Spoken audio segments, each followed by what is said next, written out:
Durante la celebración del Día de la Victoria, el presidente Vladimir Putin reconoció que Rusia está atravesando un periodo difícil. Dijo estar haciendo todo lo posible para evitar una confrontación global, pero advirtió que no se dejará amenazar y que sus fuerzas estratégicas están siempre listas.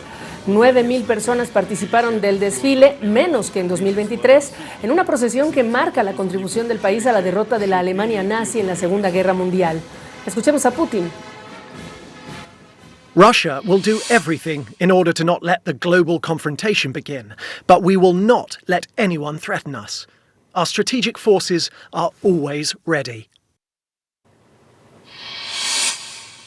Mientras tanto, inteligencia de Occidente alertó que Putin intentaría ampliar ahora sus ataques a Ucrania, aprovechando el retraso que habrá hasta la llegada de la mayor parte de la asistencia militar que ya fue aprobada en Estados Unidos. En las últimas semanas, Rusia ha destinado enormes recursos contra las débiles defensas ucranianas a lo largo de las líneas del frente oriental, avanzando hacia 3 puntos clave: el vital centro militar de Pokrovsk, al oeste de Avdiivka, las alturas estratégicas de Chasiv Yar, cerca de Bakhmut, y Kurakove en el sureste. Bueno, este es el primer desfile del nuevo periodo presidencial de Vladimir Putin, y para hablar del evento y de las implicaciones también de su discurso en relación con Ucrania, ya me acompaña en este estudio, y le agradezco, Fredo Arias King. Él es miembro del Consejo del Centro Davis para el Estudio de Rusia y Eurasia de la Universidad de Harvard. Fredo, gracias por estar con nosotros. Preguntarte qué partes del discurso subrayarías de lo que ha dicho Putin. Claro que sí, Gabriela. Muchas gracias por tenerme aquí. Ese discurso fue bastante irónico para mí, por varias razones. Una de ellas es que Rusia está tratando de monopolizar, el régimen de Putin, la victoria sobre Alemania nazi en 1945, mientras Ucrania, de hecho, sufrió más esa invasión nazi y sacrificó más hombres y más sangre y más pudor y más todo para derrotar al nazismo. El 100% prácticamente de la Ucrania soviética fue ocupada, mientras ni siquiera el 10% de la Federación Rusa soviética de esa época fue ocupada por los nazis.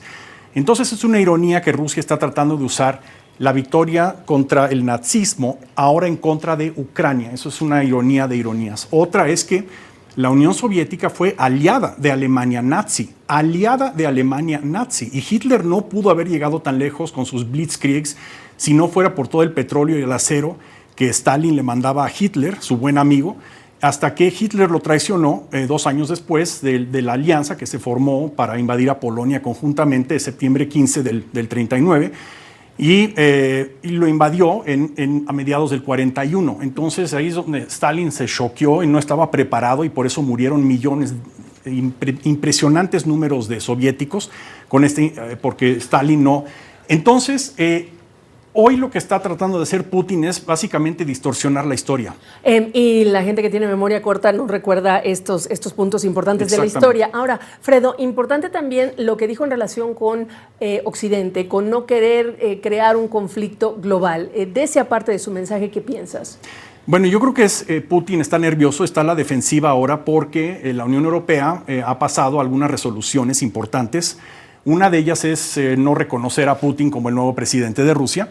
Otra es usar los activos, o por lo menos los intereses que generan los activos rusos que depositó el Banco Central de Rusia en Occidente, y la gran mayoría están en Bruselas. Entonces no sabían qué hacer con esos 300,000 millones de dólares. Y ahora están diciendo los europeos que pueden permitir que el ingreso que generen estos activos vaya a armar a Ucrania. Entonces yo creo que Putin, cuando amenaza con guerra nuclear, es porque el Occidente hizo algo que de veras lo amenaza. Ahora, entender de qué manera justamente se está cobrando ese costo de la inacción política de Washington a favor de Putin en este momento en el terreno de batalla en Ucrania, y el tiempo que tardará Ucrania, si es que podemos hablar de recuperar.